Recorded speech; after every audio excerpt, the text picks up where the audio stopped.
Coolest creature award. There are a lot of decent creatures in the game, like the Beholder that was in the picture. I think it's based on the 3rd edition of Dungeons and Dragons, and a lot of creatures are taken pretty much directly from that. You get your typical fantasy creatures of like zombies, wolves, giant spiders, ogres and all that sort of thing, but they do have some little creations of their own. The best one though has to be one of the enemies in some of the final stages. You get a lot of enemies that are pretty much just living suits of armour. One of the varieties of it is this massive one, and it's got a massive huge sword in one hand and a shorter sword in the other. They can come at you just swinging around, but there's one thing that they do where they just get the sword and they just go and they just walk down the corridor towards you, and they pretty much just become a walking meat grinder. I thought that was great, and having to run away from them rather than getting sliced into tiny little bitty bits was really good.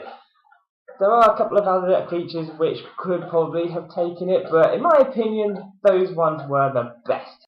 Biggest arse award. With a huge different number of enemies that you can fight throughout the game, there's always going to be those that make you shout profanities at the screen. Or maybe that was just me. There were a couple of contenders for this award. The wolves are kind of annoying. They hunt in packs and they just sort of jab you every now and again so that they can hit you, but you can't hit them. But no enemy was quite as annoying as some little weird bat things that you fight in the final stages. Individually, they are fairly powerful, but they are the level's weaker enemy, so the game throws them at you in fairly large numbers.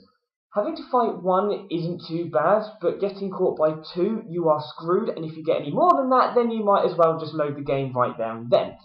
I normally ended up being able to get through them by gradually walking into a room when there's loads of them, getting one or two of them to come at me, and then just taking those two out before, and just carrying doing that until I'd wiped them all out.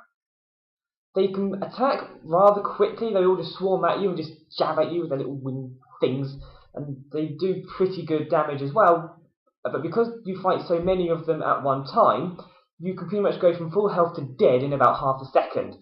And it's because of that that they are really annoying. I got killed so many times just going through one room from those bloody things that I had to just go in and kill a couple of them at a time rather than just running and going, ah, and then getting slaughtered. So the award for the evilest enemy definitely goes to those. I hate them. Biggest fail award. This is where the spoilers begin, but seeing as the game is 9 years old, most people probably have already played it and knows what happens. But the biggest disappointment award has to go to the final boss, Eldrith. She was just way too easy for a final boss. Even fighting Xantum at the end of the first level was harder than she was. Particularly as she's considered to be some awesome warrior, and even right before you fight her, you get told that if you go sword to sword with her, you are going to die.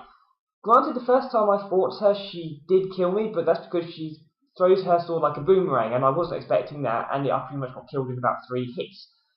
I thought, can that be blocked? And it turns out it could, and then I annihilated her in about 15 seconds. For a final boss, that is pathetic. She could have been a lot better. There are fights throughout the game where they have certain armor or blocking abilities that make it a little bit difficult, but she's got none of that.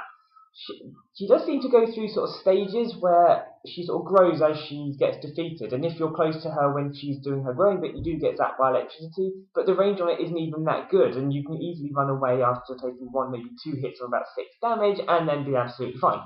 So she was really easy to beat, and I was really disappointed that I didn't get a final challenge right at the end of the game, so she gets that easily. Architecture award. Every game has that one level that really stands out, whether it's because of an interesting fight, some good puzzles, or even if it's just generally fun to do. There's always something that makes one level that little bit more interesting than the others. In Baldur's Gate Dark Alliance, none of them really deserve this award. It's pretty much you enter, battle through, exit, repeat. Though the layout of different places can change, and you can go through various sceneries, like you can be in a woods, or you can go through a mountain area, or you can be in an ice cave. The scenery can change, but generally you are just going from point A to point B and killing whatever's in between. Not that there's anything wrong with that, it's just when you've got, 15 odd stages where you're just doing that, it can get a little bit repetitive, particularly given the combat system of the game. So, for this game, nothing really deserves this award. On to the next one. The biggest slap in the face award. This is the final award I'll be doing for this game, and it's quite fitting that I'll be ending the review with this award, seeing as the biggest slap in the face award has to go to the ending. The ending's not bad by any means, it's actually really good and it ends on 2 big cliffhangers. The problem with it is that it ends up leaving you wanting a lot more. You really want to know what happens next, but they didn't release the second one on the GameCube, and that is really annoying. It turns out that one of the people that helps you along the way is actually working for someone else, and they help guide you to pretty much get you and Eldris out of the way so that their plan can then go along without interruption. They think you're dead, but you actually managed to get away through some portal gate, but you don't know where you end up. And the note actually says, where does this gate lead to? Far from Baldur's Gate, far from the Sunset Mountains, far from the marshes of Chilimba, and there's all these sort of shadowy creatures sneaking around, and there's this big group of them that just start coming gradually towards you, and it comes up and far from safety, and then it just goes to the credits.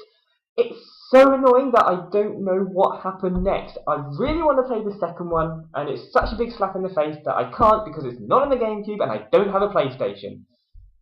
To end the review before I get really annoyed at the game, it is a really good game and I would recommend it to anyone, particularly if they like the fantasy games. It does have its drawbacks and a few flaws, but generally it's a really good experience.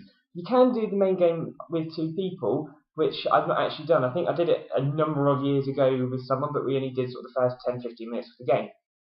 So having now played through the whole thing, it is really good and recommend it if you haven't played it yet. It's no game, but go for it. It's great.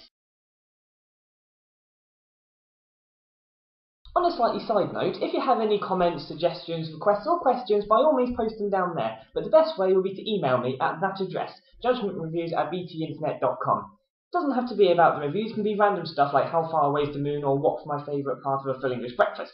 Don't ask me stuff like how do you summon an army of zombies. If I had to find out on my own, so do you. I'll try and get through as many as I can, but I may not be able to answer all of them, but I will do my best. See you next time.